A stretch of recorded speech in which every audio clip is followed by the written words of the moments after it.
Isang barangay, sabay-sabay, full tank ka, Rambo ka!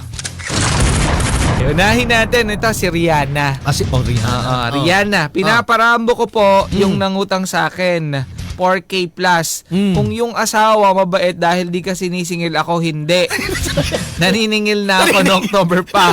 Utang mo, kala ko next month mo babayaran. Pakiputukan mo po sa noo. Teka lang, Niyang paano malapad. Yun? Paano yun? Hindi naman sa'yo nangutang sa asawa mo. Nangutang sa akin ng 4K plus. Oo. Kung yung asawa mabait dahil hindi ka sinisingil ako, hindi. Siyempre sa asawa niya nangutang. Oo. Kasi siya yung maniningil. Oo. Sa bagay, kasi pag mag-asawa, conjugal yan. Depende kung walang pinirmahan. Ay, pinap siya.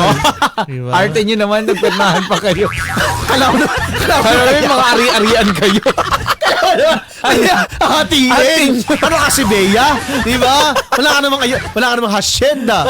Di ba? Wala ka namang property sa Spain. Yes. Kung mga Wala namang hatiin sa'yo pagkatao mo lang. Seryosin. Ay, nako. Nagtantanan nyo kami sa mga karte. Tatanong-tanong, may prenup ba? Pag mahirap, conjugal na lang. Oo. Para paras kayong maghihirap. At kung yayaman, hindi paras kayong yayaman. Ganun yun. Sa hirap at ginhawa. Yan. Pero sa inyo, puro hirap lang. Uy!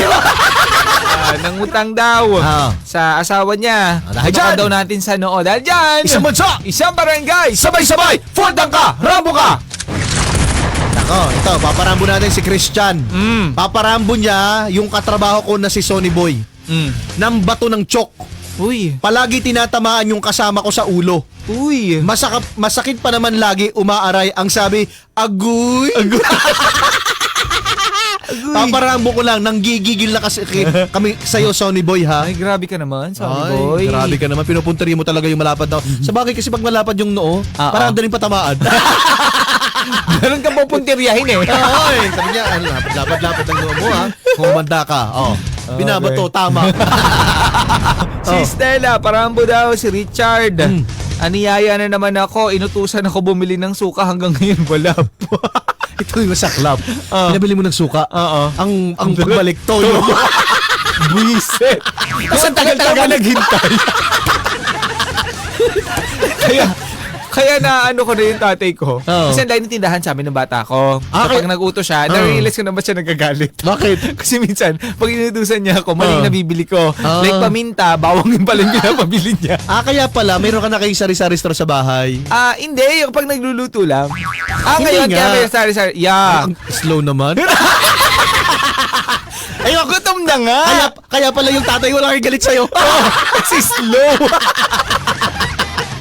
At least ngayon hindi na bibili, di ba? Oo, meron na. Kasi si Papa Ace po ay mayroong convenience store sa bahay nila. Ano yung